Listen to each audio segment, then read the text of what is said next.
টি-20 বিশ্বকাপে এখনও মাঠেই নামেন নাই সাকিব আল হাসান, কিন্তু এর মাঝেই নিজের হারানো মসনদ ফিরে পেয়েছেন মিস্টার 75। এক সপ্তাহ ব্যবধানে লঙ্কান কাপ্তান হাসারাঙ্গাকে সরিয়ে আবারও আইসিসি র্যাঙ্কিংয়ে 1 নম্বরে চলে এলেন সাকিব আল হাসান। মূলত শীর্ষ স্থানে ক্ষেত্রে কোনো কৃতিত্ব নেই হাসারাঙ্গা, পয়েন্ট হারানোর কল্যাণে নিজের স্থান ফিরে পেয়েছেন টাইগার অলরাউন্ডার সাকিব আল হাসান। সোমবার বিশ্বকাপে ডি গ্রুপে খেলায় দক্ষিণ আফ্রিকার কাছে 6 উইকেট হেরেছে শ্রীলঙ্কা।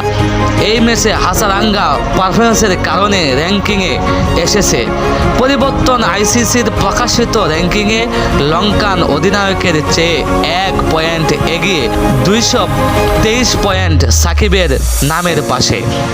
8 জুন বিশ্বকাপ শুরুর মিশনে শ্রীলঙ্কাকেই পাচ্ছেন টিম টাইগার।